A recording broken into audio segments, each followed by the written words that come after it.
Buonasera, umbitan ni meno munding-dingi and Facebook page no VitiFM mona semakina. Dinga nga indobera me daruna wa ronda and bi mamani tinikendua na mataka binakaniko ngalili kena ikarua kere kelere.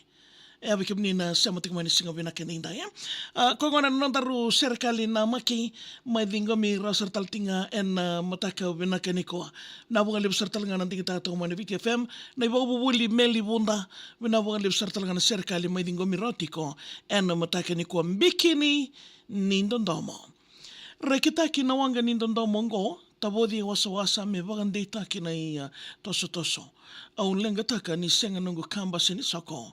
Au waga binaka ni tiko nongo bikini nindodomo. Wenga una ni wakilana nrakin ni soko. Ko kambi wale katia mo bagandita kiao mo bakandita kiao koto. Au wakilana wagadengo ena nongo i toso sarauta me ukalongata ena nongo dondomo. Wakayamba kemai non daru vekilai, veselimi non bola ena vevotai. Daru vevotai taka non daru ngauna sembera mai, me kua ni awa latinawanga ngauna e wagasangai mai.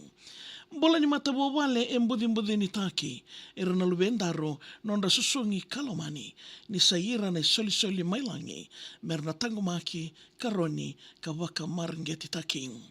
E masuti na kalau na tamanda matabo wale wo me na mai liutaka.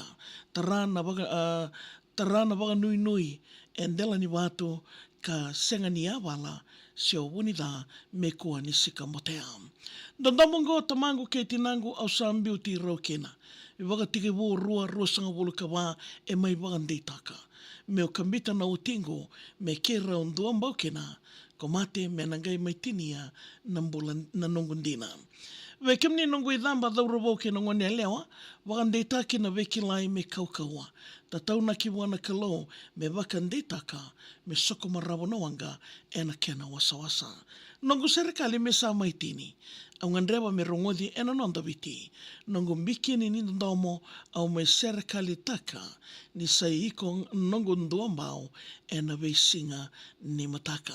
Minabu kalipsar na Serekali me dingo mirotiko ena mataka vinaka nikua wakadirolo masar na keno ya ka veiwagandita ke lesoni lele wetiko talinga kena. Ya bikim na samatiko mai ena singa vinaka ninda. Wala na Serekali. Gayo email tak nga mai viau maria@vitifm.com.fj.